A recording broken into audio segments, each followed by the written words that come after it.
Caminante son tus huellas el camino y nada más. Caminante no hay camino, se hace el camino al andar. Al andar se hace el camino y al volver la vista atrás se ve la senda que nunca más se ha de volver a pisar.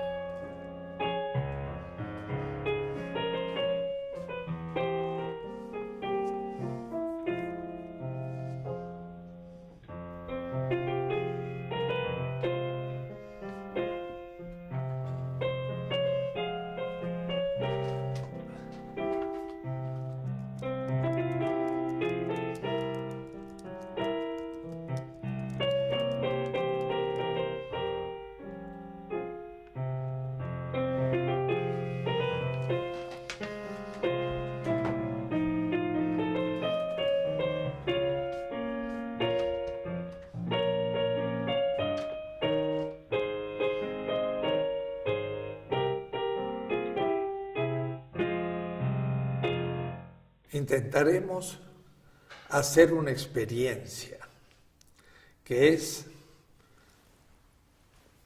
autointerpretar la vida de un autor que es uno mismo, lo cual en cierta manera es una empresa imposible. Pero hay que realizarla de alguna manera y esto sería, creo, con dos vertientes.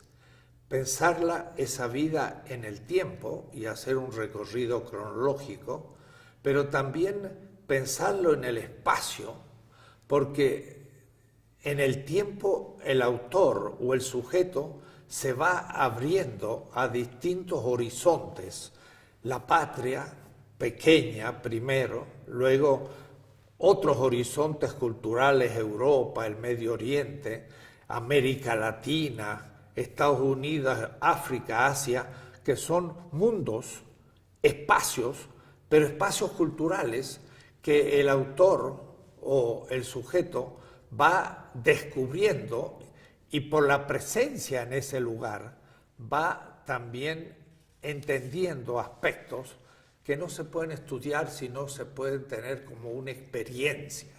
Y eso lleva tiempo y lleva también estudio para profundizar lo que eso significa.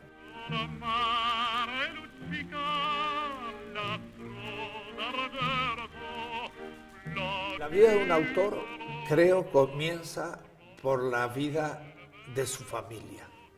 Y esto puede determinar su obra. No es lo mismo nacer en una familia indígena donde las raíces culturales nunca fueron puestas en cuestión y por lo tanto es algo obvio que siempre se estuvo ahí. Muy distinto de una familia prácticamente de migrantes por parte de madre y por parte de padre. Gente que vino de otras culturas a América y que vinieron a mitad del siglo XIX desde Europa. Y ahí entonces que esa falta de raíz quizás se va a transformar en la obsesión de encontrarla, y eso ya va a ser objeto de estudio y de toma de conciencia que no la tiene el que no ha vivido esa experiencia de no tener raíces. El no tenerlas hace tomar más autoconciencia de la necesidad de clarificarlas.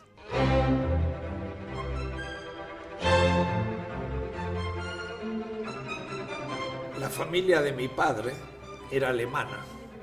Johannes Caspar Dussel se llamaba mi bisabuelo. Nació en 1840 y murió en 1913. Nació en Schweinfurt, Baviera, y murió en Buenos Aires. Llegó a Buenos Aires allá por 1870. Fue el momento en que Bismarck luchó contra Baviera. Se ve que Johannes Caspar, mi bisabuelo, huyó de esa guerra, pero huyó además porque era un obrero, miembro de la primera internacional socialista de Marx.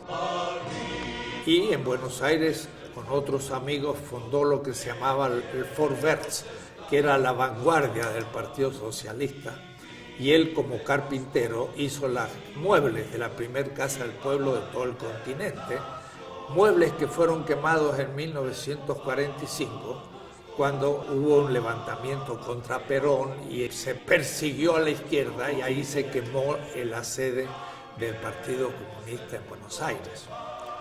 Él era pues entonces un luterano, a tal punto asumió la crítica del Capital que a su primer hijo, que era el tío abuelo, el onkel Carl, el tío Carlos, le puso ese nombre, Carlos, y a mi abuelo le puso el nombre de Heinrich, Enrique. Era Carlos Enrique Marx. Voy a decir que me llamo Enrique porque mi bisabuelo le puso a mi abuelo el nombre de Enrique, que era el segundo nombre de Marx.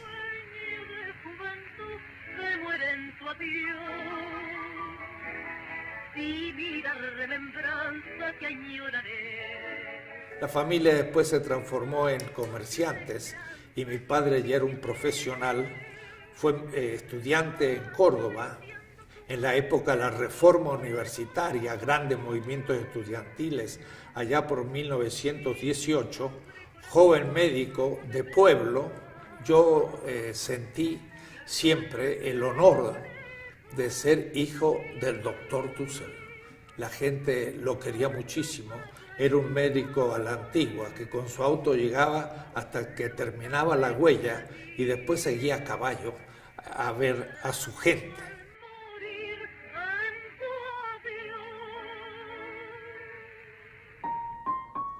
Mi madre, en cambio, fue de una familia italiana, del norte de Italia, más bien de comerciantes. Ella, pues, no era luterana, sino católica. Porteña, muchacha de la gran capital del puerto, estudió francés y era una gran pianista. Tocaba muy bien Chopin, pero también tocaba muy bien el tango. Y era una mujer muy simpática, pero a los 19 años se casa con mi padre y de la gran capital se va a un pueblito perdido que fue donde yo nací, que se llama La Paz.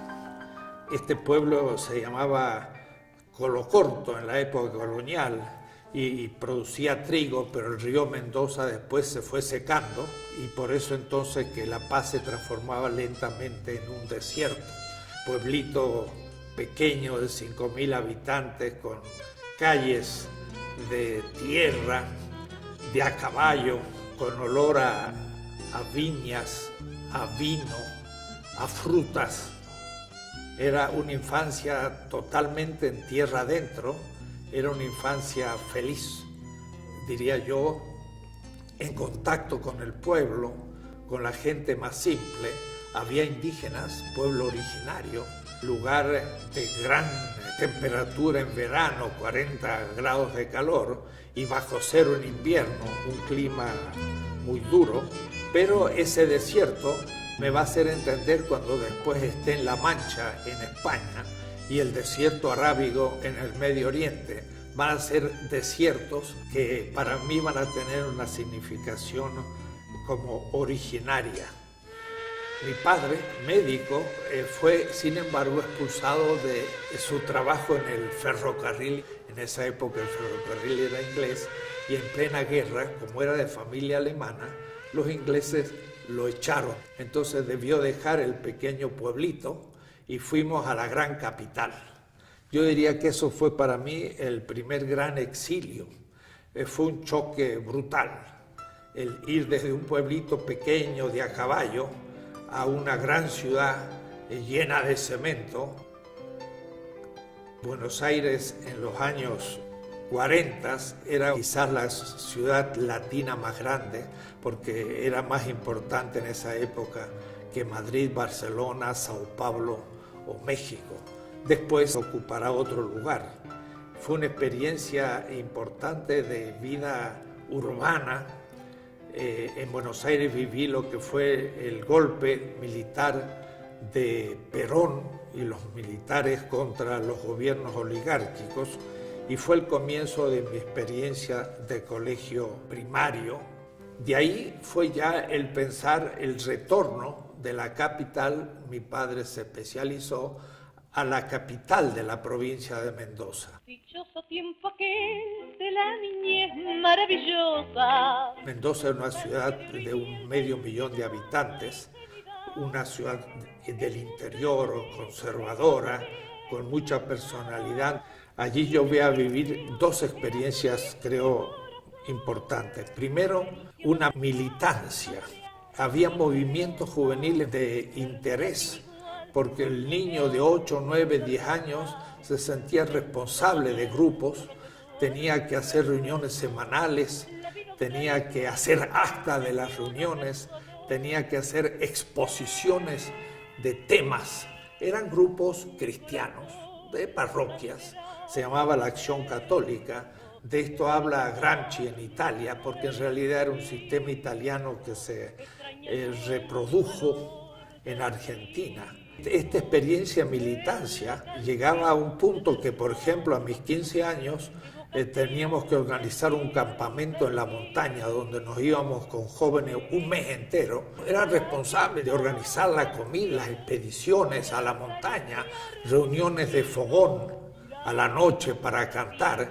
Todo esto me dio una gran experiencia de relación humana, pero también una generación de dirigentes juveniles muy importantes que después también harán su experiencia política y estudiantil.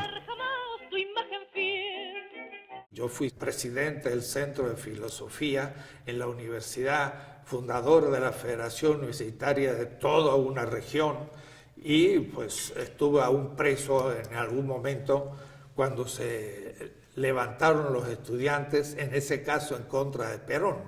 Esa experiencia me va a permitir después afrontar situaciones no ordinarias cuando me lance a hacer viajes por Europa y el Medio Oriente y otras partes.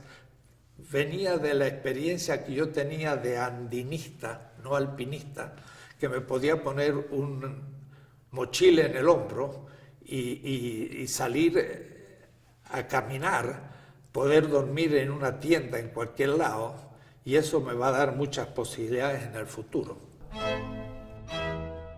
A los 12 años, además de mi colegio secundario, iba yo las tardes a clases de bellas artes, 4 horas, pintura, grabado, pero al mismo tiempo ahí se estudiaba la historia del arte. Entonces, a mis 13 y 14 años, yo empecé a estudiar el arte egipcio, el arte griego, el arte romano, medieval, moderno, el Renacimiento. Sin embargo, toda esa formación era profundamente eurocéntrica. Y entonces mi obsesión era un día poder ir a esa Europa. Entré en la Facultad de Filosofía y Letras, que era una muy buena universidad, aunque fundada hacía poco, en el año 39, y ahí entonces tuve también la doble experiencia teórica de estudiar muy seriamente con muy buenos profesores, 5 años de griego, 5 años de latín, profesores entusiastas, jóvenes, que nos hacían trabajar duro, pero al mismo tiempo tenía mi experiencia de praxis estudiantil política, de también ser dirigente estudiantil, como dije. Llegamos a tomar la facultad y en un momento yo tuve en la mano la llave de la Facultad de Filosofía y diciéndonos, ¿y ahora a quién proponemos la dirección de la escuela? Que vivan los estudiantes, jardín de nuestra alegría. Lo cierto entonces es que fue una gran experiencia teórica y de buena formación política, y fue la etapa argentina, diría yo, de mi vida, la etapa de la patria chica, pero era todavía una experiencia nacional. Eso sí, en todo el país, desde el norte al sur, con los movimientos estudiantiles, pero no había salido yo de Argentina. Puedo decir que en el 57 yo tenía 23 años, terminé mi licencia y no bien terminé mi último examen, la semana siguiente estaba tomando un barco en Buenos Aires que me iba a Europa, y entonces comenzaba una segunda etapa de mi vida, pero era al mismo tiempo geográficamente dejaba la patria chica y me abría a otro horizonte. Cuando llegues a Madrid, chulona mía, voy a ser temperatriz en Lavapiés. Gané una beca en la España franquista, es decir, una España todavía completamente provinciana, en donde Argentina estaba más desarrollada que España, de todo punto de vista civilizatorio, teórico. Yo digo, fue una buena experiencia porque era otro país, me dediqué solo al estudio, no aprendí tanto que digamos, pero sí aprendí a conocer España, que ya era otro continente. Y en las primeras vacaciones me propuse en autostop irme a Medio Oriente y llegué a Beirut y de Beirut Damasco, Amán, y pasé a Israel porque quise entender el mundo, no solo griego que había estudiado, sino el mundo semita. Esta experiencia era imposible sin mis experiencias previas de andinista, de con una mochila al hombro poder salir a cualquier parte. O si me atravesé toda Europa, llegué a Medio Oriente y después todavía de vuelta, ya trabajando un poco en Nazaret, me pagué ya el viaje y fue hasta Atenas. Pero de Atenas a Madrid me lo hizo todo en autostop.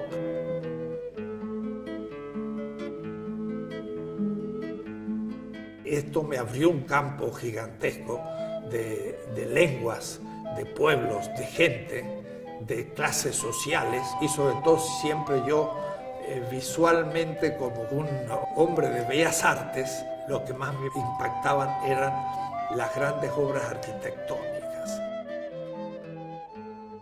Estar en París por primera vez, Notre Dame, estar en el Atomium de Bruselas porque fue ese año la Feria Internacional en Bruselas, llegar a Alemania, Freiburg, toda la región del Rin, atravesar toda Suiza, los Alpes, llegar a Florencia, a Bolonia, a Roma.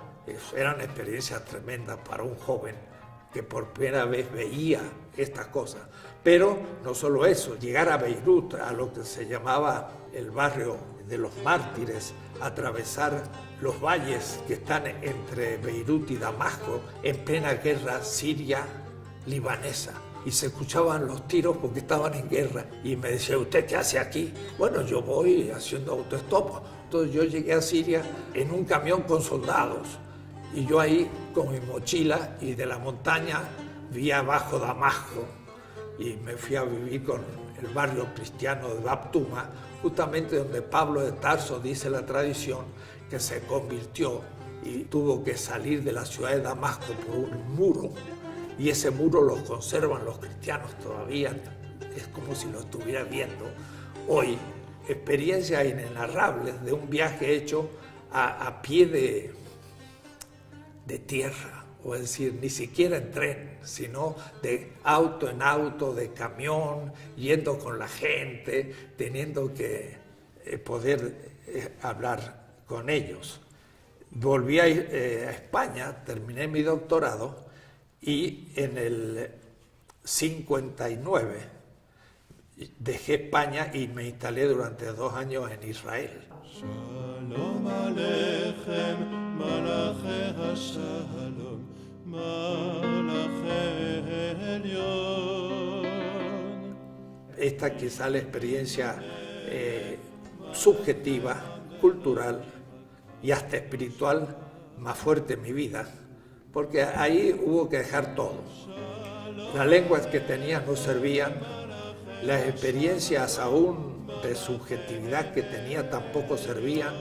El mundo occidental estaba fuera, estaba en el mundo oriental, eran tradiciones distintas, liturgias distintas, comidas distintas, y entonces uno como que si le hiciesen un raspaje del hueso a cero y queda uno desnudo ante la novedad de algo que uno nunca había sospechado. Eso me va a permitir a mí después entender muchas cosas, ¿no? Estar más abierto a la recepción de lo nuevo, porque todo lo que había hecho en cierta manera estaba siendo negado y puesto sobre el nuevo horizonte. Era la intuición de mi juventud de que el pensamiento griego, tan importante en el pensamiento filosófico y occidental, no era en realidad el origen más profundo de nuestra cultura, sino eran los semitas, que venía, entre comillas, por los cristianos. O es decir, lo cristiano no es de origen griego, es de origen oriental, semita. Entonces yo veía que la cultura dicha occidental no era solo griega, era griego semita. Y entender a los griegos me daba claridad sobre un aspecto de mi cultura, pero sobre el otro yo tenía una total ignorancia. Entonces era necesario, así como estudié el griego, estudiar el hebreo y profundizar otra tradición que no lo había hecho, sobre todo en filosofía. Y por eso tuve la intuición de que el mundo semita me era necesario para entender América Latina, porque ya el descubrimiento de América Latina lo empecé a hacer desde la partida. Yo no estaba en Israel por los semitas, estaba en Israel por el origen de mi cultura. Y entonces siempre hablo de que hay un autor que se llama Eduardo Mallea, que escribió un libro que se llama Una pasión argentina. Y si Sarmiento, que era uno de los héroes en Argentina pedagógicos, decía que había que matar a los gauchos y a los indígenas porque era la causa de nuestro atraso y había que imitar Estados Unidos y Europa, esto es Sarmiento. Eduardo Mallea, reaccionando contra, decía, lo nuestro es el gaucho, es el llanero en Colombia, es el cowboy en Estados Unidos, pero la historia de este gaucho está en los llaneros de Extremadura, pero estos vienen del Magreb y estos vienen del desierto arábigo. Entonces, entender a este hombre montado sobre un caballo como si fuera un centauro, había que ir hasta el desierto arábigo para descubrir la propia historia. Eso fue también una experiencia de trabajo manual. Yo trabajaba de obrero, 8 horas por día durante 2 años. Claro que al mismo tiempo iba a estudiar el hebreo, lo que se llamaban los cursos del Ulpan, que era un sistema de estudio rápido del hebreo en los kibutz. Entonces estuve también en un kibutz Ginosar, en el mar Tiberias, de pescador. Debo decir que los discípulos del fundador del cristianismo, Pedro, Juan, Santiago, todos estos eran pescadores en el lago. Yo fui pescador en el mismo lago y tiraba las redes donde tiraron las redes los discípulos del fundador del cristianismo. Es decir, iba realmente haciendo como la radiografía de la geografía del origen del cristianismo, pero habiéndolo caminado. Es decir, viví 2 años en Nazaret, y de Nazaret a Cafarnaúm hay 40 kilómetros, y en un buen día de marcha forzada, en mi juventud, podía ir de Nazaret hasta Cafarnaúm en un día. Aquella tierra del fundador del cristianismo era muy pequeña. Quiere decir entonces que fue una experiencia que hoy es de suma actualidad, porque hoy se habla mucho de Walter Benjamin, que habla del mesianismo materialista, y todo eso lo viví yo allá en 1959-60, hace 50 años, porque Benjamín no conocía bien el hebreo y nunca estuvo en Israel. Yo sí estuve en Israel y conozco bien el hebreo, y justamente no tuvimos la intuición, sino que explicitamos qué significa el mesianismo materialista que el propio Benjamín intuye. Entonces, eso que yo voy a ir descubriendo como proyecto, en este momento, al mirar atrás, digo, de haberlo proyectado hoy, cómo prepararme para entender el presente, no podría haber hecho mejor que lo que hice efectivamente. Es decir, iba yo intuyendo las cosas que ahora se realizan. Ahora, ¿por qué? Bueno, porque creo que yo sí tenía un cierto olfato que descubría el perfume por donde iba la historia, y me fui anticipando a esos procesos, y de pronto ahora cuando miro al pasado me doy cuenta que me anticipé, y ahora sí tengo una cierta visión de las cosas que fueron imposibles sin ese camino. Lo cierto es que fueron 2 años extraordinarios en cuanto a experiencia humana, de conocer al mundo árabe palestino, de vivir en suma pobreza en una barraquita, en comer a veces con los mismos palestinos en grutas donde ellos vivían, que son el mismo lugar más o menos de hace 5.000 años. Después de 2 años en Israel, habiéndola recorrido toda, habiendo trabajado sobre todo con palestinos, viendo lo que ellos sufrían, me dije, es bueno volver a Europa para empezar una formación ya más sistemática. Y de ahí que volví a Europa, esta vez ya pudiéndome pagar mi pasaje en barco sin autostop, porque había trabajado y tenía un pequeño ahorro, de tal manera que salí de Tel Aviv y llegué a Marsella y me instalé en París.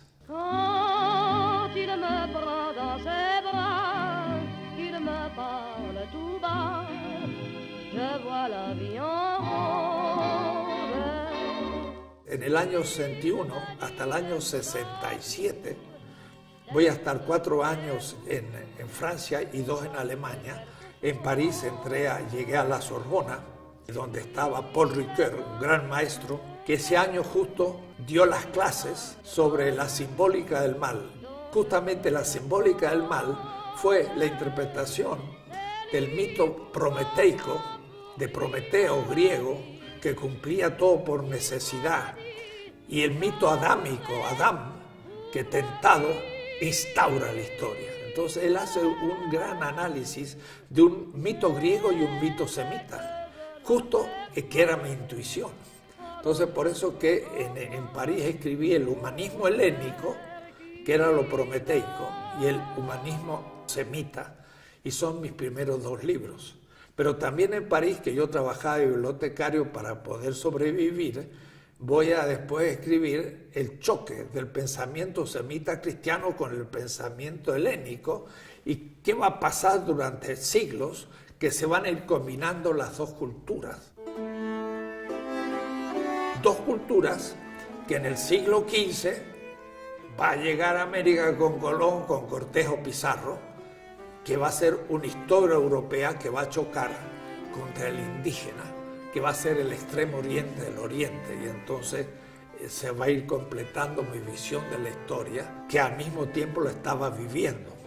Entonces fue una experiencia extraordinaria. El París de la época, había muerto Merleau-Ponty hacía poco, vivía Sartre, uno podía hablar con él, era una gran efervescencia. Había el gran diálogo entre marxistas y cristianos. Pero al mismo tiempo quise completar mis estudios y me inscribí e hice una licencia en teología, 8 semestres. Hice 6 en París y 2 en Alemania, en Münster. Entonces hice regularmente, además de mi licencia en filosofía, una en teología. Había hecho mi doctorado en Madrid en filosofía y en la Sorbona hizo un doctorado en historia.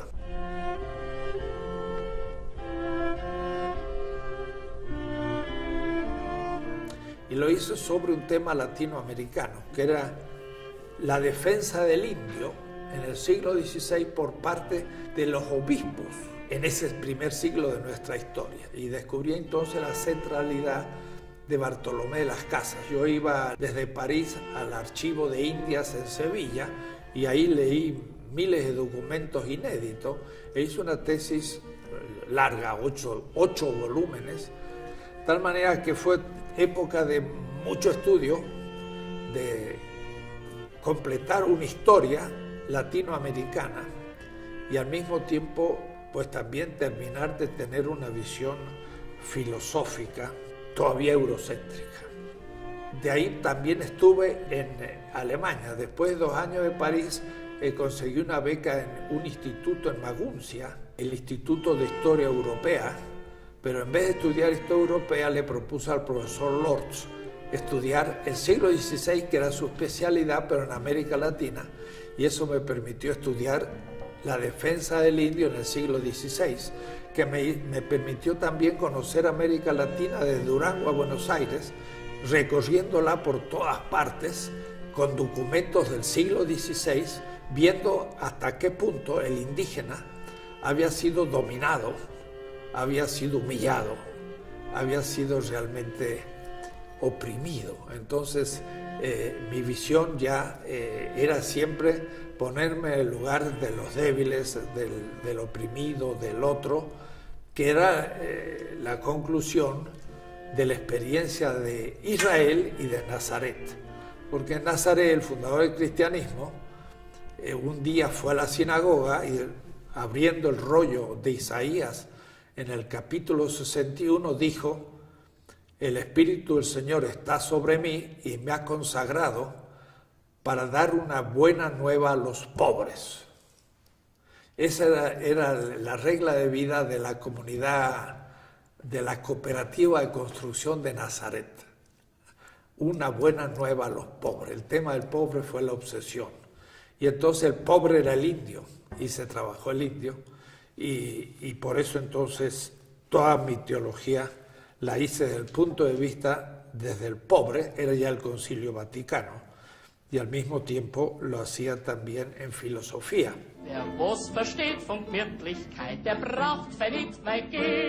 En mis primeras andanzas en Alemania, en el año 63, en München, es que conocí a Johanna. Yo era un solitario, ya un soltero pues mañoso, que sabía vivir solo, y me acuerdo que ella dice: me llamó la atención lo sucio que estaba mi camisa. Era un aventurero, había hecho viajes por todas partes y siempre viviendo en distintos lados, comiendo como podía y durmiendo, consiguiendo una beca y a veces un trabajo. En fin, iba yo avanzando y ahí conocí a Hannah. Lentamente pues nos fuimos amarrando nuestra vida. Yo volví a París después también, terminé primero en la licenciatura en teología, terminé el doctorado en la Sorbona, y en el 67, ya habiendo formado familia, habiéndome casado con Hannah, habiendo tenido a Enrique ya en París en el año 66, y luego a Susi en el 67. Entonces ya la familia estaba construida a 4 y era tiempo de volver. Me saqué una beca para venir a México en el 67 de la OEA para trabajar con Leopoldo Sea, pero también me propusieron ser profesor en una universidad perdida del norte de Argentina, pero creí que ya no era tiempo más de becas, ya había estado 10 años, era asunto empezar a trabajar. Ya tenía 32 años. La frente marchita, las nieves del tiempo platearon mi cielo. Volvimos en barco. 4 veces atravesé el Atlántico en barco. Volvimos a América y comenzó una etapa completamente distinta, que va a ser la experiencia de enseñar en América Latina toda esa formación que yo había recibido. Por ahora yo había acumulado, diría yo así, piedras o ladrillos, pero la casa estaba sin construir. Y mi primer semestre en Resistencia, que es una universidad del norte argentino, fue América Latina, la historia universal. Así que todo lo que había estudiado lo puse por escrito. Y aunque el olvido que todo destruye. Para entender América Latina había que empezar por Egipto, Mesopotamia, India, China y Mesoamérica y los incas, ir hacia el este. Nuestros pueblos originarios son el extremo oriente del oriente, todos asiáticos. Pero luego la otra historia es desde el Gobi, sale desde los pueblos indoeuropeos, de los pueblos semitas, de las cristiandades España. Y entonces cuando España sale es el extremo occidente del occidente y choca contra el extremo oriente del oriente, y eso es el proceso de la conquista. Entonces, entender América Latina es entender la historia universal, y eso es lo que yo expuse en ese curso. Un libro de 400 páginas que me escribí en 3 meses. Es decir, yo estaba en el entusiasmo del comenzar a exponer temas, y a la manera alemana escribía mis clases.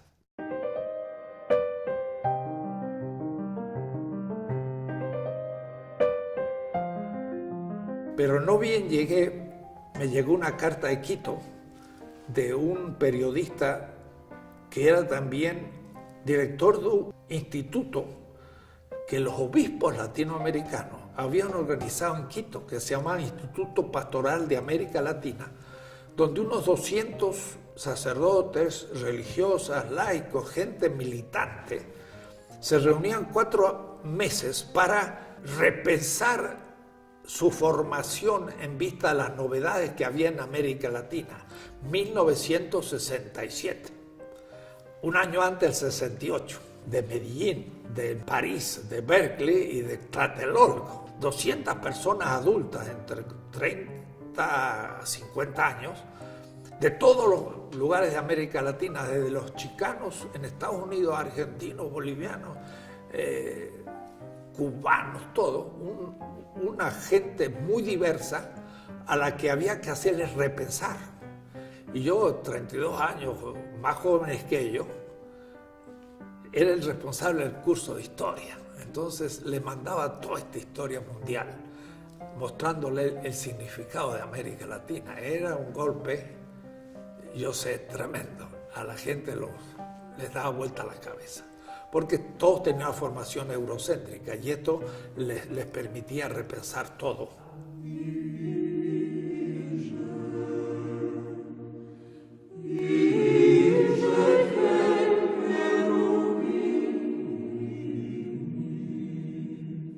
Entonces le daba vuelta a toda la historia de la iglesia, mostraba la decadencia de la iglesia desde el siglo IV, cuando el emperador toma el cristianismo como fundamento del imperio, y el cristianismo, que había sido crítico del imperio y perseguido como tal, se transforma en el fundamento del imperio bizantino en el siglo IV, la cristiandad.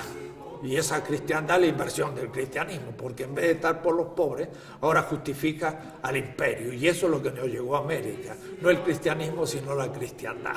Y entonces eso explica que un Cortés esté con la espada en una mano y la cruz en la otra. Era la inversión completa. Pero yo podía hacer una crítica entonces a la conquistante, gente muy esclarecida. En ese instituto surgió la teología de liberación. Fui la primera generación de la teología de liberación y la que empezó a entender América Latina de otra manera. Ahí estuvo Ernesto Cardenal, ahí estuvo Monseñor Romero, que fue alumno nuestro. Yo fui maestro de Monseñor Romero, el mártir de El Salvador. Don Sergio Méndez Arceo asistía a esos cursos. En ese instituto estaba Gustavo Gutiérrez, Juan Luis II. Toda esta formación que había adquirido la podía ahora traer, pero al mismo tiempo había una contradicción entre lo que yo enseñaba en filosofía, que era eurocéntrico, y lo que estaba pasando en América Latina, que estaba bajo las dictaduras con grandes movimientos populares. Todos los alumnos me decían, ¿y qué tiene que ver lo que usted hace con la política? Y yo no veía. Y esto va a ser hasta el año 69-70. Levántate y mira la montaña. Por el IPLA tomo contacto con 200 estudiantes cada 6 meses. Estos me empiezan a invitar a todas partes. Me invitan a México, a Cuba, a Santo Domingo, Costa Rica, a Brasil, toda América Latina. De pronto, 4 o 5 años, yo habré hecho 100 viajes. Y entonces mi apertura a América Latina. Si la primera etapa fue Argentina, la segunda europea, Medio Oriente para formarme, ahora de pronto me abro a todo el continente americano, latinoamericano, y estoy presente desde el año 67 en adelante en todos los movimientos populares que están surgiendo en todas partes. Desde los latinos en Estados Unidos, que yo iba a San Antonio, a Los Ángeles, a New York y a Chicago y hablaban castellano.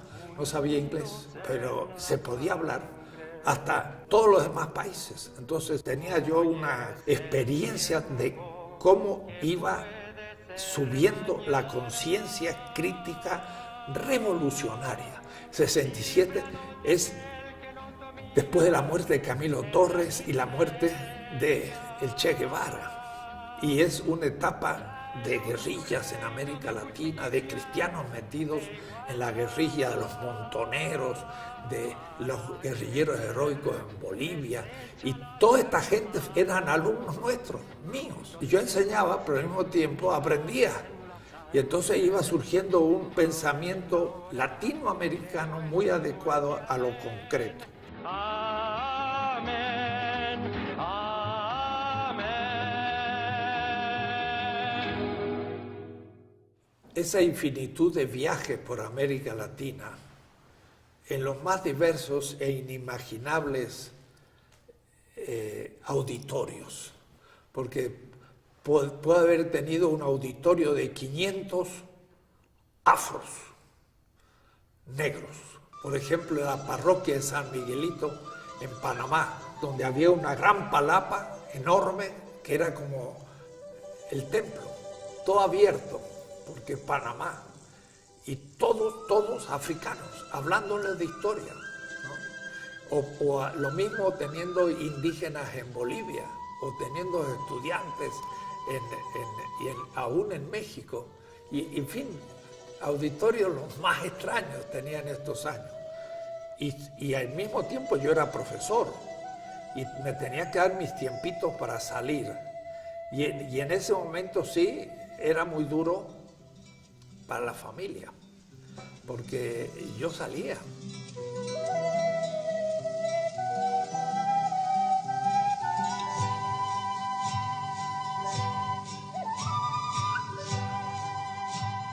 Hannah, que era profesora en el Goethe, profesora de alemán, se quedaba con los dos chicos. Claro, los dos chicos al mismo tiempo era compañía y era preocupación. Pero si yo no tuviese la espalda cuidada por Hannah, yo no podía haber hecho nada de lo que hice. Y muchas veces yo decía, si yo puedo decir la verdad y aún arriesgar de que me echen, lo puedo hacer porque Hannah me permitiría vivir, porque ella trabaja, ella es mi garantía, ella era la que estaba detrás, y los niños iban educándose muy bien y muy bonitos, y no notaban mucho la ausencia del padre, porque ella era la que estaba allí. Yo siempre digo, sin Hannah nada de esto hubiera sido posible. La familia funcionaba y realmente fue una época muy bella de estabilidad y de crecimiento. De sacrificio, porque salir no era cualquier cosa. Salir era dejar las clases, tener que reponerlas, tener que enfermarme por ahí. Cuando salía me agarraba una gripe. Y no, es fácil decir, se sale, pero hay que ver el sufrimiento que eso supone. Era un gran servicio.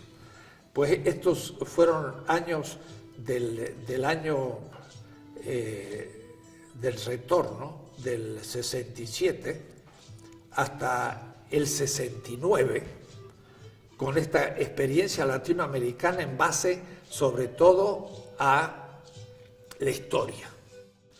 Pero en el año 69 es que se produce la ruptura teórica, que logramos en un grupo argentino, ligar la filosofía con nuestra realidad política, y este salto nos lo permite Emmanuel Levinas, que es un gran pensador francés que yo no conocí en París cuando estuve, pero que lo conocí después y me hice amigo y tengo sus cartas y le iba a visitar su casa. Levinas es un judío justamente, entonces todo mi pensamiento judío o hebreo o semita me permite entender a Levinas. Y Levinas en el fondo lo que habla es que dado un sistema siempre hay un otro, y ese otro es un pobre, es la viuda, es el huérfano, es el oprimido. Y entonces nos permite pensar la realidad política desde los oprimidos, y ahora sí podemos empezar a hacer la crítica filosófica de la experiencia que estamos viviendo. Y eso fue en el año 69 en que surge lo que llamamos en el grupo filosofía de la liberación en las universidades públicas. Claro que tomaba como modelo lo que ya había surgido el año anterior, que era la teología de la liberación, en la que yo también estaba metido por mis estudios y por mi experiencia. Entonces, en la metodología de una teología crítica, me permitió entender una filosofía crítica, pero estrictamente filosófica, aunque algunos van a decir que es una especie de teología traducida. No, se ha podido demostrar lo contrario. Hermano, dame tu mano, vamos juntos a buscar una cosa pequeñita que se llama libertad. Y ahí entonces entroncamos con la Revolución Cubana del 59 y ya en el 68 con Berkeley, con París, con Tlatelolco. En Argentina está el Cordobazo, los estudiantes y obreros toman la ciudad de Córdoba, cae Onganía, plena dictadura, movimientos sociales, y entonces surge un pensamiento filosófico, crítico, articulado, no solo en Argentina, sino en todo el continente, a estos movimientos políticos. Y eso va a terminar el 2 de octubre de 1973, en que un grupo de extrema derecha me pone en mi casa una bomba, un atentado de bomba, y tira todos mis libros a la calle, y empieza una persecución horrible de la derecha contra la izquierda en Argentina, en plena dictadura, pero ya el pensamiento de filosofía y liberación ha cobrado notoriedad, y el hecho de ponerle una bomba a uno de los cultores supone que a alguien molestaba. Cuando me pusieron la bomba y vi aquello, dije, al menos los que pusieron la bomba entendieron lo que estamos diciendo. Primero.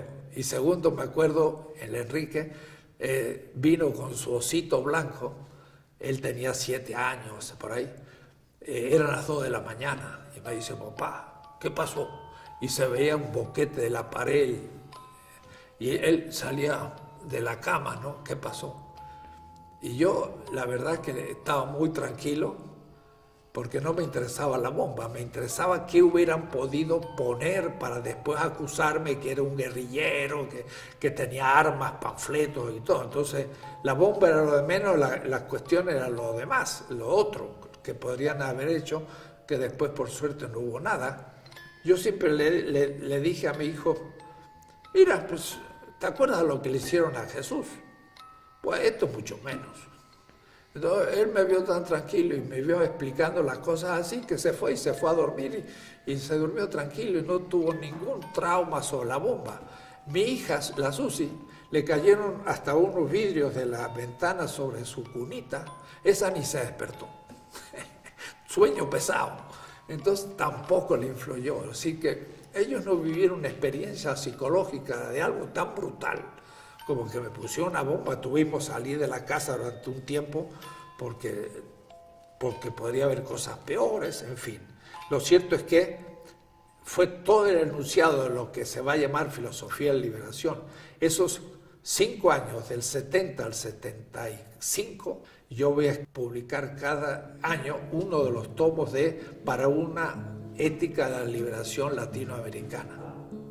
Por el pájaro enjaulado, por el pez en la pecera, por mi amigo que está preso, que es mi primera obra, escrita en el contexto de una represión feroz de los grandes movimientos populares contra la dictadura.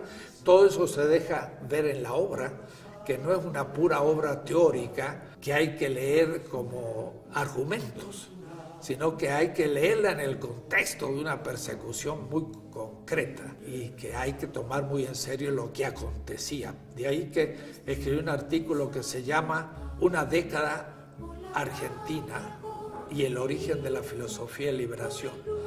De 1966 al 76 describí qué iba pasando mes por mes políticamente y cómo se iba expresando teóricamente. Ese artículo es fundamental para entender, porque nuestros estudiantes estudian los autores europeos y cuando se vuelven a los nuestros, si es que se vuelven alguna vez, leen eso como una obra teórica, argumentativa, y no se dan cuenta que no es eso, es la interpretación de aconteceres bien concretos que si no se los estudia, no se entiende lo que está hablando. Entonces fue una etapa creativa, fue una ruptura epistemológica completa, fue el surgimiento de un pensamiento latinoamericano a partir de nuestra experiencia. como un movimiento perseguido en todo el país después por los militares. Es decir, que fue el primer movimiento filosófico original en el continente perseguido por ser crítico. Y no ha habido otro más importante ni otro después. Fueron más de 15 profesores expulsados de todas las universidades y en algunos hasta murieron, como Mauricio López. Por los hijos que te matan, yo te nombro libertad. La filosofía latinoamericana en general es comentario a los autores europeos. Entonces uno pregunta a un filósofo, ¿y tú qué haces? Yo soy kantiano, yo soy hegeliano, yo soy marxista, yo soy psicoanalista, yo soy pensador existencial. O es decir, sucursaleros, dice un autor. En mi país, qué tristeza, la pobreza y el rencor. La filosofía de liberación es ya una invención latinoamericana. ¿En qué consiste? Primero, en que hay que pensar la propia realidad. La filosofía piensa lo real, y eso ya es el primer capítulo. La realidad es sociohistórico-política concreta, latinoamericana. Entonces ya no es Europa, sino somos nosotros. El punto de partida es, hay un mundo en el que yo vivo, eso es Heidegger. Y lo explica muy bien en la gran obra Ser y Tiempo. Soy en el mundo. Ahora Levinas da un paso más. Dice, yo soy en el mundo, pero en el mundo en que soy siempre hay un oprimido. Siempre hay un otro que no es respetado. Por eso Hammurabi, el semita, hace 3700 años, rey de Babilonia, dijo, he hecho justicia con la viuda, el huérfano y el pobre y el extranjero. Eso es un derecho muy especial, porque no hace justicia con la mujer, sino con la viuda, que es la del otro. No hace justicia con el hijo, sino con el hijo del otro, que es huérfano. No hace justicia con el rico, está fácil, sino con el pobre, que nadie defiende. No hace justicia con el conciudadano, sino con el extranjero. Es decir, es una justicia crítica que toma en serio el derecho del otro. Entonces, ante cualquier realidad concreta latinoamericana, o donde sea, uno no se pregunta solo qué es lo que da sentido al mundo, sino quién es el oprimido en este mundo. Y eso lo decía Hermann Cohen, el fundador de la escuela de Marburg. Dice, el método consiste en situarse en el lugar del pobre y desde ahí hacer el diagnóstico de la patología del Estado. Y yo llego a México y digo, vamos a ver, ¿quiénes son los pobres? Son los indígenas, son las mujeres dominadas por el machismo, son los marginales, son los obreros que no tienen trabajo. Esos son los negativos, son los otros. Desde ahí voy a hacer un estudio de México. No voy a decirte de su gloria, sino de su negatividad. Eso es filosofía de liberación hecho sistemático. Entonces, yo, por ejemplo, agarro y tomo en el 72. La sociedad es machista.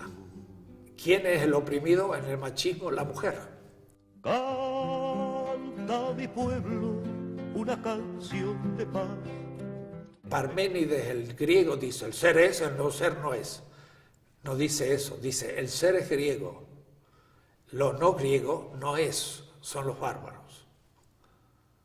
Entonces dice Freud, la sexualidad es por naturaleza masculina y la mujer es objeto sexual. Esa es la definición del machismo. La sexualidad es por naturaleza masculina. El que no es masculino, no es. Es objeto, no sujeto. Y eso es todo el psicoanálisis, eso es un machismo terapéutico, ¿no? Entonces, yo puedo tomar a Freud en la erótica y mostrar que el otro es la mujer. Pero si yo tomo el capitalismo y digo, ¿quién es el otro del capital? Es el pobre. ¿Quién es? El obrero explotado. Entonces, el obrero produce plusvalor, pero no se lo apropia. Eso se lo apropia el propietario y eso es la ganancia y por eso es un rico y por eso es pobre. Pero ahí ya Freud no me sirve Marx. porque Marx me explica el capital. Pero después viene otro y dice, pero la cultura dominante es la que se impone. Y en cambio las culturas dominadas son tenidas como bárbaras. Entonces viene Pablo Freire y dice, pedagogía de la liberación. Tengo que enseñar al otro que no es un bárbaro, sino tiene una cultura distinta que la dominante. Pero entonces ya no me sirve Freud, ni me sirve Marx, me sirve Pablo Freire.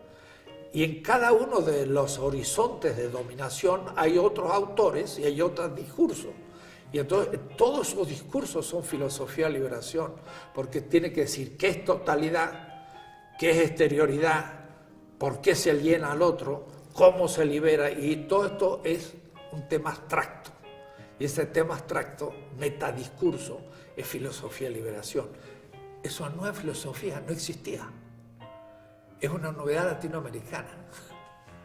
Y entonces cuando me dice usted, ¿qué filosofía hace? Filosofía de liberación. ¿De dónde viene? De América Latina. Es la única, no hay otra. No hay ninguna otra escuela filosófica que diga, es latinoamericana. Eso es filosofía de liberación. El proyecto de filosofía de liberación surge de un debate, porque Salazar Bondi dice, no hay filosofía auténtica en América Latina, es imitativa. Leopoldo Sea dice, sí, hay filosofía en América Latina porque la filosofía es universal.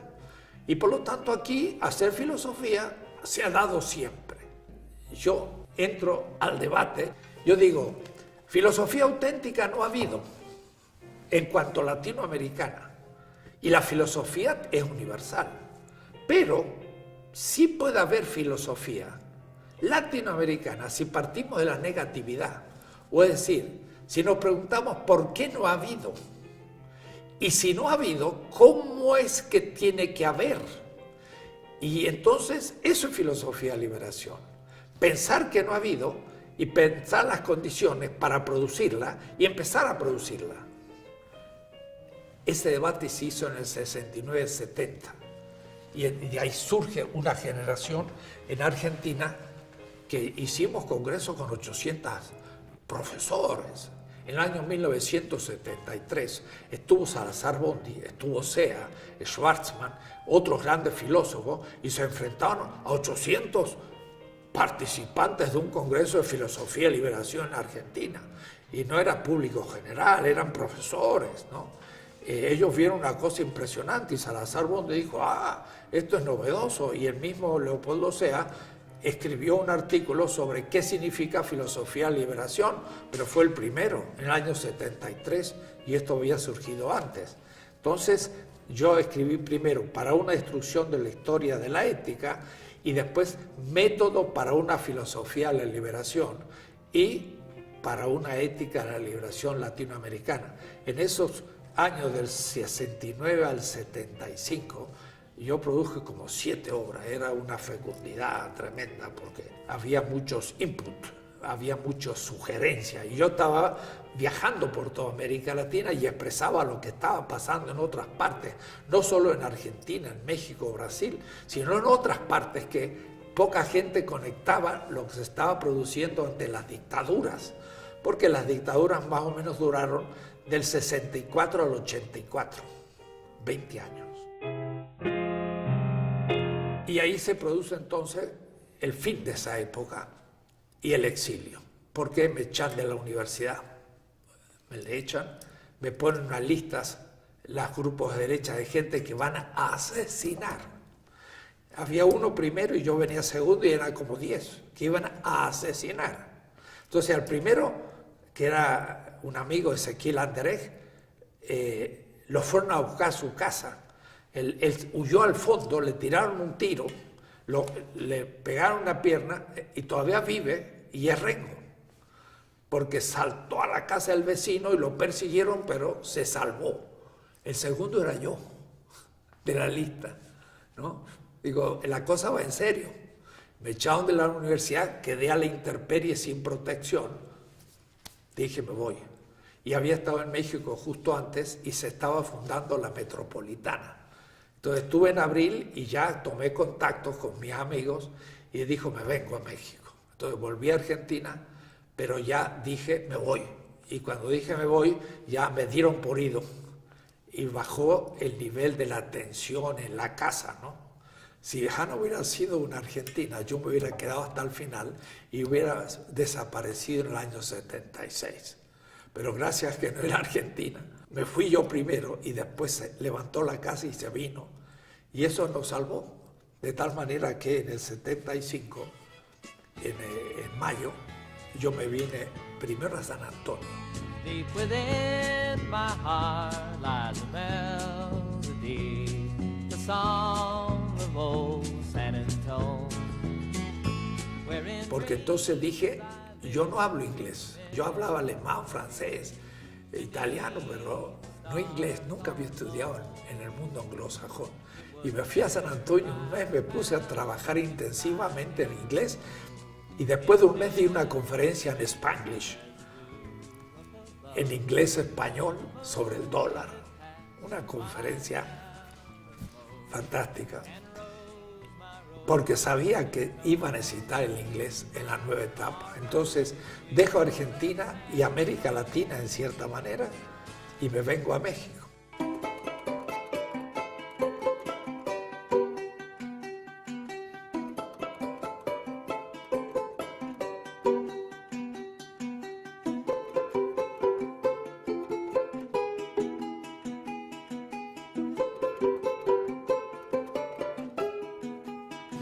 Me integro a la Metropolitana en el 75, unos meses después de creada.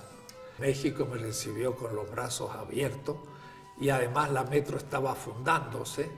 Claro que yo no entré a filosofía, tuve que pagar mi derecho de piso, yo entré a diseño en Azcapotzalco.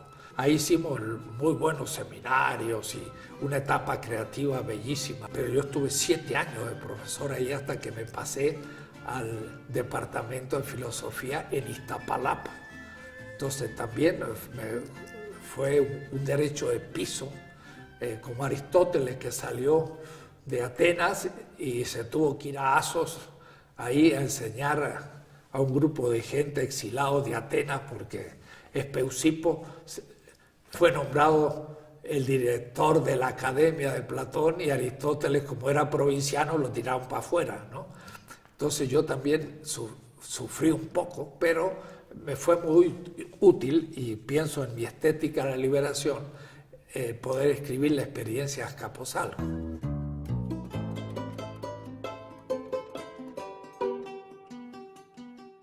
Los primeros años de México, del 75 prácticamente hasta el 80, los vivimos en La Condesa, un pequeño departamento en la calle Celaya.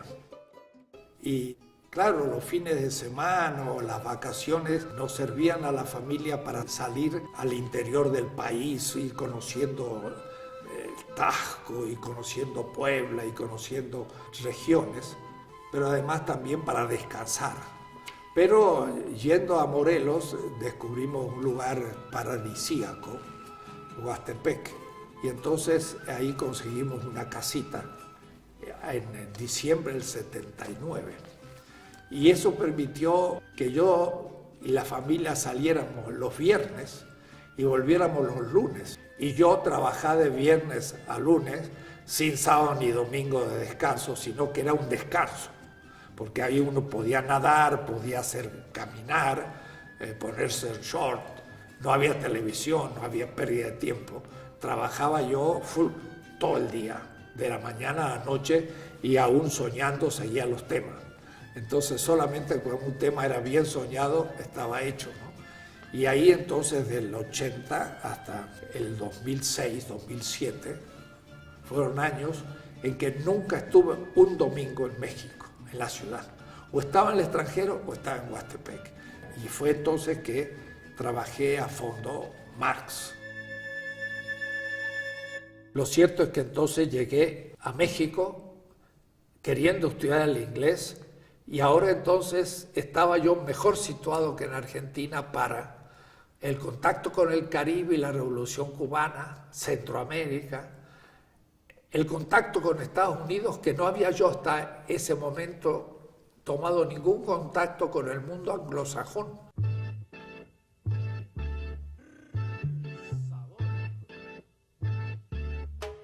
Estados Unidos lo había recorrido por todas partes, pero en español. O decir, que realmente no era Estados Unidos, era el mundo hispano. Ahora, lo extraordinario es que yo podía tener un público de 100 personas en Nueva York o Chicago hablando español, ignorando el inglés. Pero ahora era necesario empezar a hablar a los anglos. Y apenas llegué a México, estando en Lovaina, con François Outard, que es un gran personaje, ideamos de organizar un gran diálogo entre africanos, asiáticos y latinoamericanos. A los 3 meses de estar en México, que se llamó ITWOT. Era la Asociación de Teólogos del Tercer Mundo. Yo lo organicé, aunque lo llevó a cabo otros compañeros, Sergio Torres de Chile, y se hicieron grandes encuentros, hasta el encuentro de Huastepec. El Centro Vocacional de Huastepec tiene muy buenas instalaciones y ahí sí, pues uno de los grandes encuentros mundiales, con 120 personas y se puede ver en la gran foto. Esto me permitió en el año 76, por ejemplo, ir al primer gran encuentro en Tanzania, en Dar es Salaam.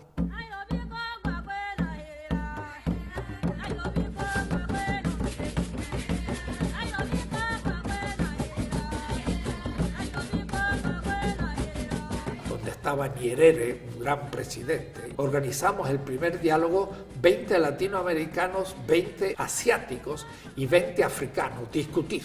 Y fue muy notable, los africanos tenían el problema de la cultura, los asiáticos el problema de la religión, los latinoamericanos el problema socioeconómico, más bien marxista.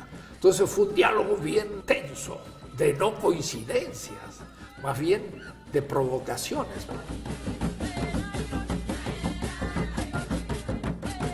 Pero eso se va a ir haciendo estos encuentros anuales, que me va a pasar lo que me pasó en el IPLA en el año 67. Ese contacto con 200 en el IPLA me abrió toda América Latina, porque me empezaron a invitar por todas partes. Bueno, en Dar es Salaam también yo hice una exposición con otros ante 40 teólogos del África y del Asia, y entonces del 76 al 85 más o menos me pasó lo que me pasó en América Latina. Me empezaron a invitar en muchos lugares del África y del Asia. Entonces yo empecé a viajar al Cairo, a Kenia, a Zimbabue, a Ghana, al África. Pero también después estuve en la India muchas veces, 5 veces, en Sri Lanka, en Tailandia y sobre todo en Filipinas, por ejemplo. Entonces fue para mí, del 75 en adelante, la apertura al África y al Asia, y al mismo tiempo, en agosto del propio 75, fui a Chicago. Te estoy buscando América, temo no encontrarte. Y ahí se organizó un diálogo entre latinoamericanos y norteamericanos. Y ahí estuvo Porfirio Miranda, por ejemplo, el autor de Marx y la Biblia, y ahí estaban los grandes teólogos de la liberación, Miguel Bonino, Gustavo Gutiérrez, Hugo Asman, todo el equipo de grandes teólogos con norteamericanos.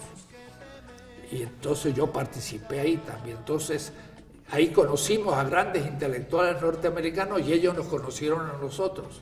Y de ahí en adelante hasta hoy, bueno, yo habré hecho en Estados Unidos más de 100 participaciones en encuentros, conferencias, cursos. Yo he dado como 7 semestres en distintas universidades, desde Notre Dame, Vanderbilt, Cal State University, Lutheran School of Theology en Chicago, Union Seminary en New York, hasta Duke University en North Carolina y en Harvard. He hecho semestres por todas partes, pero al mismo tiempo cientos de conferencias en Estados Unidos. Debido a ese diálogo que se empezó a producir en el año 75.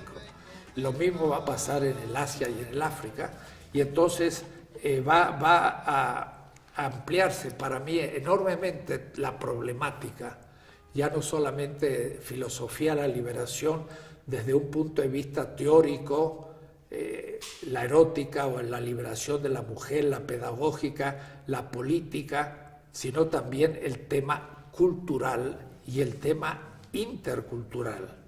Y eso pensando ya en casos concretos. Es decir, lo intercultural significa, cuando estuve, por ejemplo, en Senegal, dar un curso en África.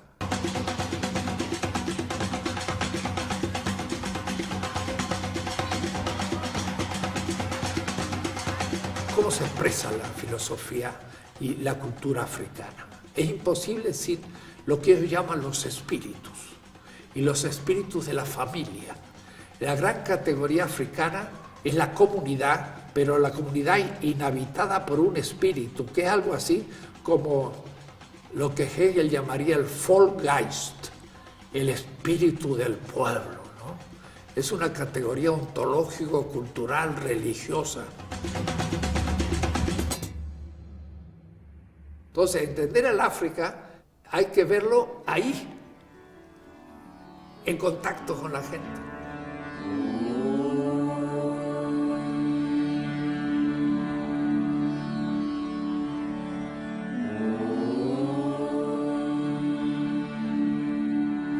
Lo mismo en el Asia. Cuando uno llega a la India, empieza a entender la espiritualidad, la interioridad del taoísmo, del hinduismo en acción.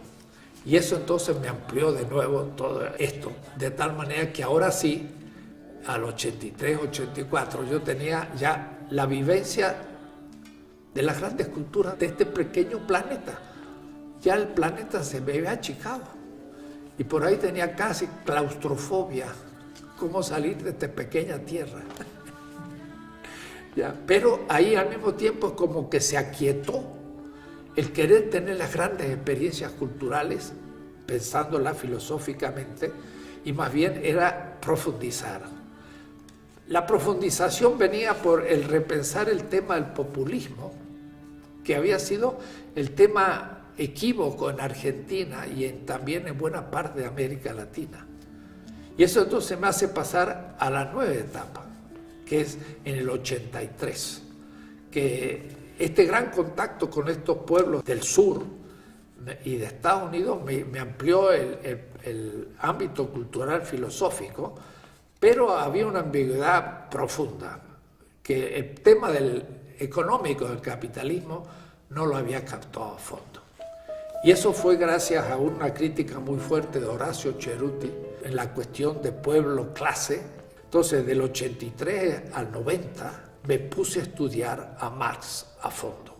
Sobre todo que en México en ese momento Sánchez Vázquez, Bolívar Echeverría, y en la Facultad de Filosofía Althusser reinaba, y no se podía hablar sino a través del marxismo. Pero al mismo tiempo era aclarar el tema del pobre, o es decir, el otro y la víctima de un sistema mundial que había sido enunciado por la teoría de la dependencia, que había sido declarada como doctrina superada. Y en cambio yo pensé que la teoría de la dependencia era fundamental y no había sido superada. Entonces me puse a estudiar a Marx de una manera única y al mismo tiempo obsesiva, si cabe la palabra. Es decir, durante 7, 8 años leí Marx y solo Marx. Y dejé de leer otras cosas, me atrasé. Pero eso me llevó a hacer un trabajo increíble, que fue el primer comentario de las 4 redacciones del Capital. Marx escribió 4 veces el Capital. Para mí era explicar por qué América Latina era pobre. Ese era el tema. Entonces releía Marx para explicar la pobreza del continente. Y ahora de manera no metafórica el pobre, sino real, pobre, el que es explotado. Publiqué un tomo en el 85, otro en el 88 y 8 en el 90. Hace ya 30 años. Y descubrí cosas que no había visto ni Engels. Y cuando lo dije en el marxista-leninista de Berlín, en el año 84, que estuve allá en la DDR, en la Alexanderplatz, me dijeron, bueno, nosotros editamos Marx, pero todavía tenemos que estudiarlo. Porque le mostré cosas que ellos, los editores en alemán del inédito al editado, no habían advertido.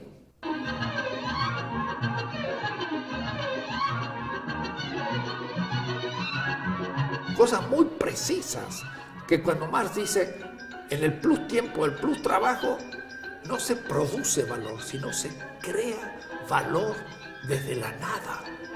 Entonces Marx está usando un concepto semita, la creación de la nada, en la economía y en el punto central del tema del plusvalor, que es la esencia del pensamiento marxista. Digo, este es un tema semita, no es griego ni es moderno, es semita. ¿Qué me dice? Creación de la nada. Lo leen. Ahora lo dije en la Sorbona, ante los profesores marxistas actuales. Silencio completo. Y claro, yo lo escribía en alemán, porque él dice, el trabajo vivo de lebendige Arbeit ist die schöpferische Quelle des Wertes aus nichts. Es la fuente creadora del valor desde la nada. Él nos dice que se produce plusvalor, dice que se crea. Y como crea desde un salario no pagado, es desde la nada. Entonces está usando una expresión teológica, creación de la nada. Da la casualidad que justo yo termino prácticamente el comentario de las 3 redacciones del Capital y luego un libro que a mí me ha gustado mucho y que hace poco, por ejemplo, lo exponía en Suiza, en Neuchâtel, que le llamé Las metáforas teológicas de Marx. Marx era asistente de Bruno Bauer, que era teólogo en Bonn. Si no lo hubieran echado a Bruno Bauer de Bonn, Marx hubiera sido asistente de un profesor de teología, hubiera sido teólogo. Pero como lo echaron a Bruno Bauer, él perdió la posibilidad de ser profesor universitario y la verdad fue un desocupado toda su vida, una vida muy dura. Y de ahí entonces que se dedicó a la economía. Pero tenía infinita cantidad de metáforas. Y tengo una tesis de un joven doctor en Alemania, en Berlín, que se denomina el uso que Marx hace de la Biblia en su obra. Y es notable, no hay casi un capítulo de todos los libros de la Biblia al cual Marx no se haya referido de alguna manera u otra en sus cartas o en sus obras. Son miles de referencias. Tenía una gran formación bíblica, él mismo de familia judía. Marx Leví, su abuelo era el rabino de Trier y su tío, el segundo, Heinrich, era el rabino de Trier y también por su madre eran rabinos de Holanda, así que era una familia hebrea fuerte. Entonces yo escribí ese libro, se llama Las metáforas teológicas de Marx.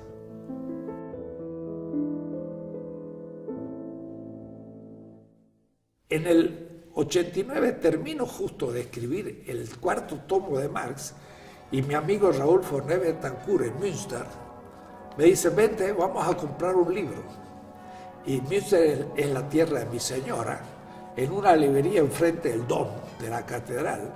Y entonces me lleva y dice, estos 2 tomos. Y compro 2 tomitos del Surkamp que se llama Die Transformation der Philosophie. La transformación de la filosofía Karl Otto Appel. Yo ni lo había escuchado nombrar y no había leído nada de él. Me dice, he hecho una entrevista a Appel y yo quiero que tú entres en discusión con él. Raúl Forné es un filósofo cubano, profesor en Bremen, en Alemania. Entonces me traje esos 2 tomitos y los leí en unas vacaciones del año 88 en Acapulco. Entonces, en el calor de la playa, me leí un libro de lo más abstracto del mundo, pero con gran emotividad por el contexto. Y empecé a entender quién era Karl Otto Appel, que me pareció una cosa interesantísima. Y en el año 89 se hizo el primer encuentro en Freiburg, y fue eso una cosa única en mi vida. Es decir, nunca tuve un examen de ese nivel, examen. O sea, el alumno cuando un examen lo hace temblando y pensando que hay el examen, si no lo apruebo. Pues ese es como yo estaba ahí. Eran 50 participantes de un seminario, profesores y asistentes, ni doctorandos había, en una ronda. Carlos Otto Apel y yo. Y yo miraba a esa gente y decía, ¿quién me van a comer como los tigres del circo, no? Para hablar con Apel. Y Apel se expuso fundamentación última de la ética y yo llevé un texto en el que hacía un comentario a su prólogo de la transformación de la filosofía, y la crítica que le hice en este momento, me digo yo, ¿cómo fue a tal punto exacta que es la que yo le volvería a hacer hoy? Entonces él habla de la comunidad de comunicación y de la lingüística. Era un tema que yo no conocía, nunca había estudiado. Todo el pensamiento lógico, lingüístico, del Círculo de Viena, todo esto yo lo ignoraba. Y Apel me metió, pero no solamente me metió en el tema, sino que como en un largo túnel, yo veía del otro lado la salida, o es decir, la lucecita en el fondo del túnel. Entonces no me metí en un túnel oscuro en el que yo me perdería, sino que metiéndome en el túnel sabía por dónde iba a salir. Entonces fue una cosa extraordinaria, porque él explica el pensamiento analítico, lógico, lingüístico, pero le hace la crítica, y la crítica es extraordinaria.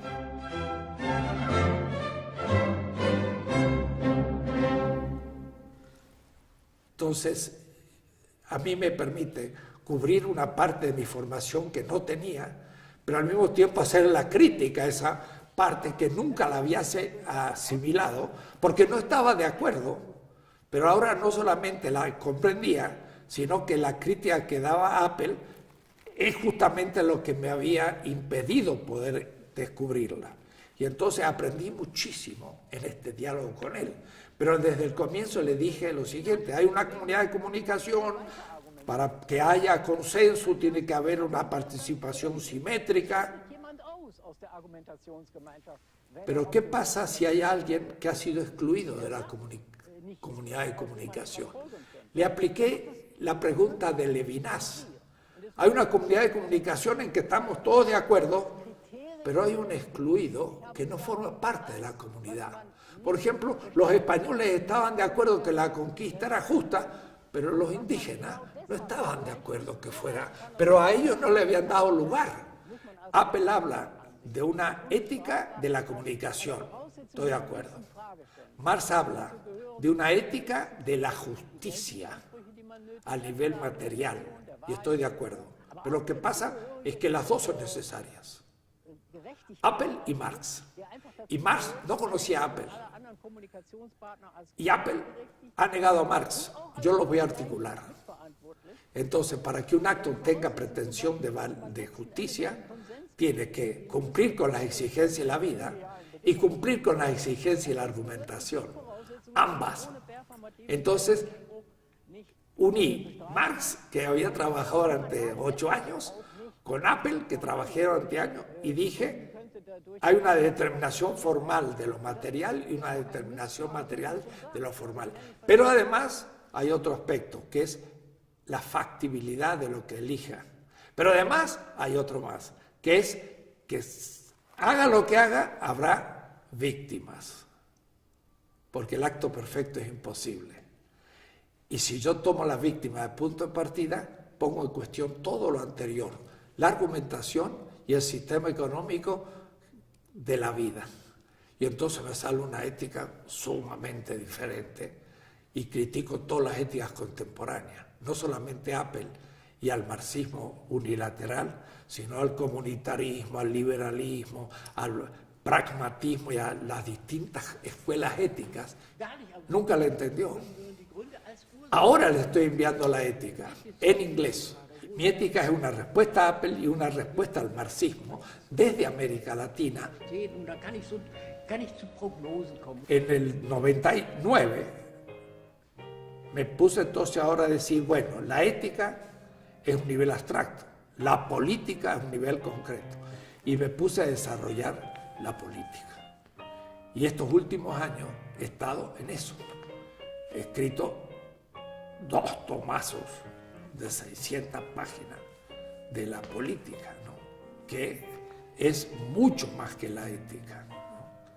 Y ya el primer tomo ya se tradujo al inglés, de la política. El 2 no, el 3 lo estoy escribiendo, el tercer tomo, la política.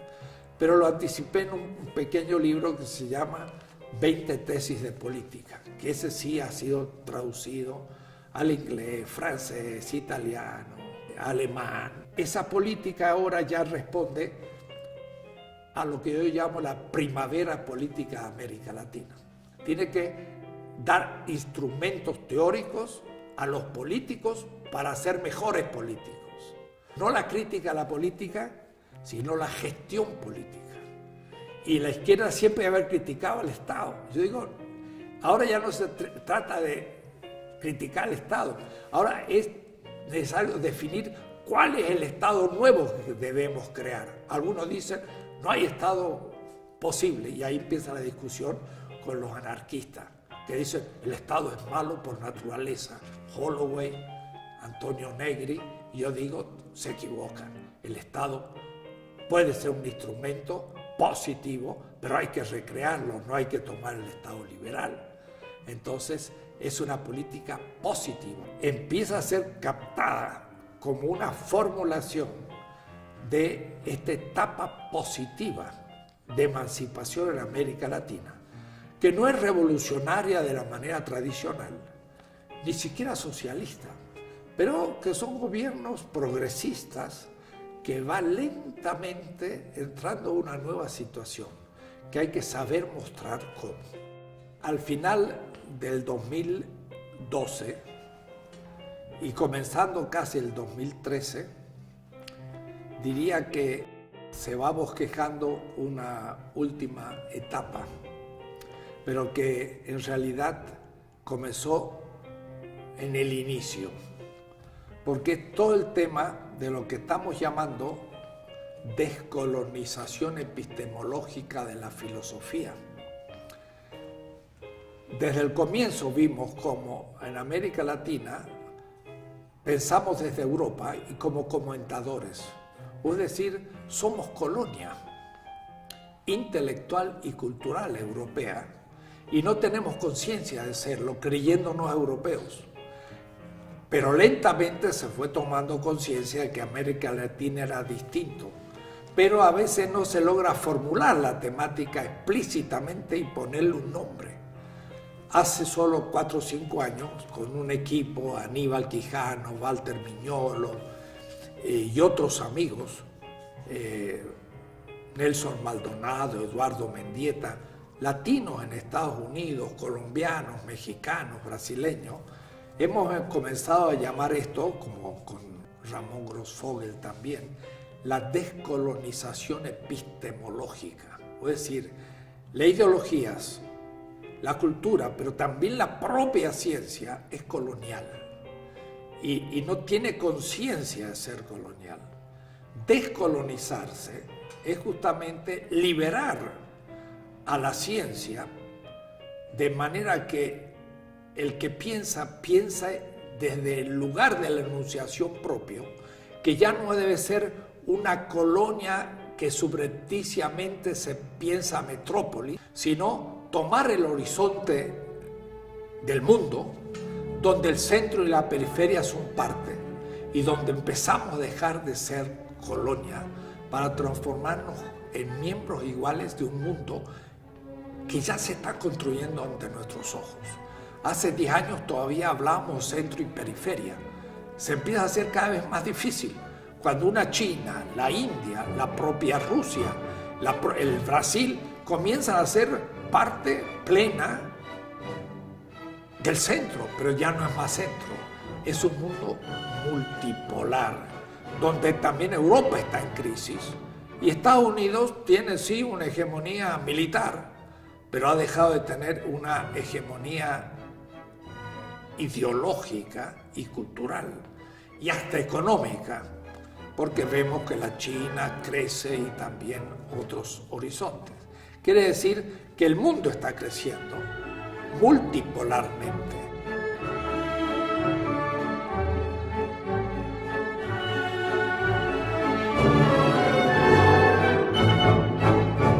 Y este tema fue ya nombrado desde hace años por la filosofía de la liberación contra el llamado posmoderno, contra el posmodernismo. Nosotros criticamos la modernidad desde hace décadas, pero al surgir la posmodernidad, parecía que la filosofía de la liberación era posmoderna porque es crítica de la modernidad. Pero descubrimos muy rápido que Lyotard, Rorty y Bátimo son todavía eurocéntricos, son metropolitanos y por lo tanto son lo que yo llamaría la última etapa crítica de la modernidad misma. Mientras que hemos llamado, y yo en concreto, transmodernidad, a aquello que va más allá de la modernidad y por lo tanto más allá de la postmodernidad, a un mundo nuevo que está surgiendo, donde la modernidad impactó a todas las culturas, pero despreció en ellas muchos aspectos que no eran para ellos valiosos, sus lenguas, sus costumbres, sus filosofías y aún hasta técnicas artesanales que no le interesan. Y ahora en cambio los chinos, los hindúes, el África Bantú, América Latina, el mundo musulmán, árabe, empieza a descubrir los valores de eso que la modernidad despreció. Y a partir de la toma de conciencia, de hacer la historia de esa exterioridad a la modernidad, se está produciendo un desarrollo, no desde el centro moderno, sino desde esos polos exteriores a la modernidad. Es decir, la China está creciendo no como pura imitación de Occidente, sino a partir de tradiciones propias que toman de la modernidad en parte, pero por otra parte son neoconfucianos, por ejemplo. El capitalismo chino no es puramente capitalista, es neoconfuciano y no calvinista, pero ese mismo capitalismo va a tener que ser puesto en crisis. Entonces llamo transmodernidad al pasaje a una nueva edad del mundo. La modernidad empezó con el descubrimiento del Atlántico en el 1492 y está terminando. Estamos ante una nueva edad del mundo donde ahora esos que eran coloniales van a ser iguales. Y esas filosofías que eran comentarios de la filosofía moderna, volviendo a sus tradiciones, va a surgir por primera vez una filosofía mundial. Hasta ahora la filosofía llamada mundial es solamente europea. Es Kant, Hegel, Nietzsche, Heidegger, Habermas y lo demás es comentario. No, ahora empiezan a surgir filosofías propias de ese mundo excluido que ya dialogan con la modernidad, pero cuyas raíces no son modernas, son anteriores a la modernidad, simultáneas a la modernidad y con capacidad de ir más allá de la modernidad. Eso es lo que llamaría yo descolonización epistemológica. Es necesario pensar desde otro horizonte mundial. Y de hecho, este año, en agosto, hemos organizado la primera reunión que se llama Diálogo Interfilosófico Sur-Sur. Quiere decir que estamos ya comenzando ese diálogo en la idea de una filosofía mundial que no necesite ser imitadora ni de la filosofía griega, pero ni siquiera de la china o la hindú. La filosofía como amor a la sabiduría. Y la sabiduría como un saber ordinar el sentido de la existencia. Eso lo puede hacer un chamán de una tribu. Y entonces, filosofía es el amor que tiene ese chamán a saber ordenar la vida de los miembros de su comunidad, acerca de la vida, la muerte, el matrimonio, el bien, el mal, y eso lo puede tener un chamán de una comunidad esquimal o tupi guaraní en el Brasil. Y ese concepto de filosofía sería mundial. Y acabamos de publicar en un libro grande de 1100 páginas, 2 columnas, el pensamiento filosófico latinoamericano, latino y del Caribe, 1300-2000. Es la primera vez que se publica una visión de conjunto de la filosofía latinoamericana. Hace 2 años. ¿Cómo es posible? Porque justamente estamos en la toma de conciencia de una historia que fue negada, pero que ahora cobra conciencia de su valor y debe reconstruir sus raíces para dialogar con el pensamiento islámico, chino, hindú, bantú, europeo, norteamericano. Y eso es lo que se proyecta para los próximos decenios. Cuando alguien dice, yo soy un sabio, compañero, eres un ignorante que cree que sabe. Porque el sabio, cuando descubre uno, son 10 nuevas preguntas. Y cuando descubre 10, son 100 nuevas preguntas. Y cuando descubre 100, son 10.000 nuevas preguntas. Entonces, cuando alguien es más sabio, como Einstein, es el más humilde que sabe mucho más que nadie todo lo que ignora. Entonces se vuelve más humilde, más servicial, más compasivo, más sabio. ¿Por qué yo existo? ¿Lo he merecido? Y entonces ante el universo y mi vida yo digo, gracias, me permitieron ser. Me aconteció cuando tenía mi etapa mística de 15 o 16 años que me dije una vez, ¿y por qué yo no soy Dios?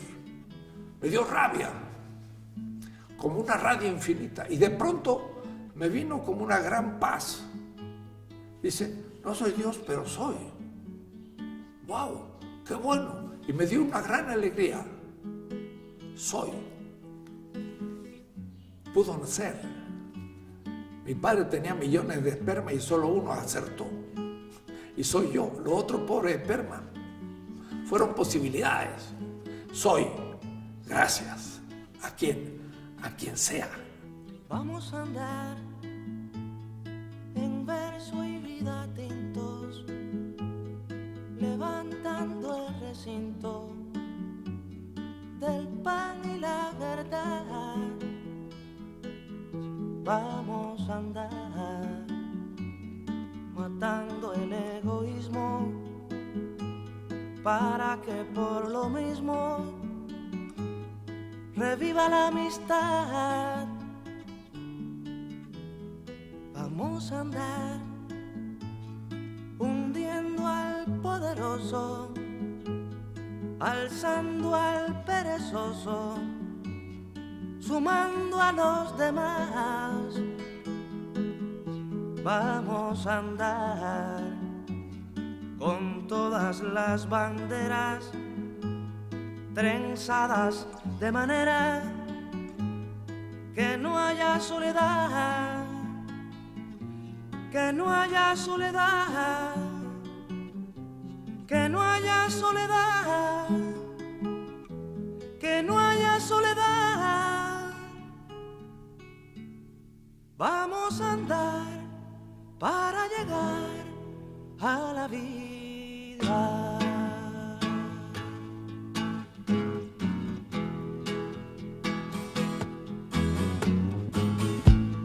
Vamos a andar en verso y vida tintos para llegar levantando el recinto. Vamos a andar del pan y la verdad para llegar matando el egoísmo.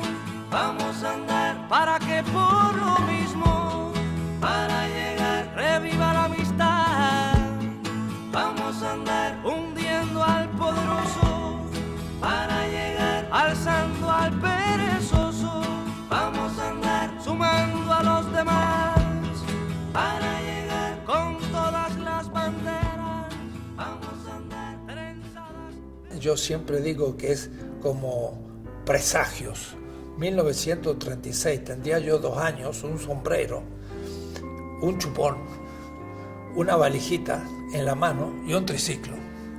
Entonces, ya estoy listo para salir de viaje. Yo digo presagios. No sabía el niño tan chiquito que iba a tener un largo camino. Bueno, hasta aquí.